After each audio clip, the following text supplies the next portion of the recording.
Simon Marčič je uspešno zaključil Rally Dakar. To je bilo tretjič, da je izvozil od začetka do konca, kar je glede na lansko smolo, ki jo je imel s starim motorjem, zanj odlično. Dobro motiviran se je odpravil na rally in vztrajal do konca. Občutki so super, čeprav bi se še vsak vozil.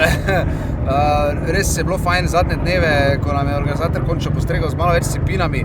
Drugač pa zelo naporna dirka, bom rekel tudi nevarna. Po dolgih letih smo spet imeli smrtno žrtev, kar ni najboljše, ampak ja, v končni fazi je bilo enako za vse. Jaz sem zelo vesel, da sem končal, pa da sem naredil mogoče neki preboj. Če druga sem dokazal sam sebi, da se lahko vozim v ospredju in da mi je to zelo velika motivacija za naprej, da v naslednjih letih lahko računam za najvišja mesta, tako v svoji kategoriji kot tudi skupno, jasno. Zagotovo mu je pomagalo, da je letos imel nov motor, saj mu je na prejšnjem Dakarju stari zatajil po padcu, moral ga je predelovati. Letos je novi motor zdržal, nekaj težav je imel le v tretji etapi.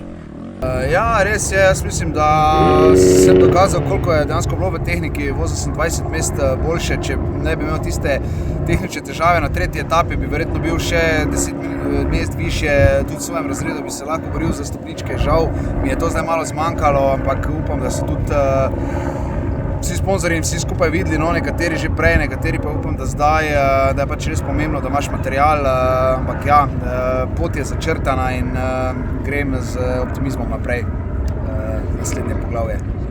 To pa pomeni, da se Marčič še ne bo upokojil, ampak bo sledil svojim željam in ciljem. Kot je sam zapisal na koncu rallija na družabnem omrežju, se že veseli naslednjih let in se vsem zahvaljuje za podporo.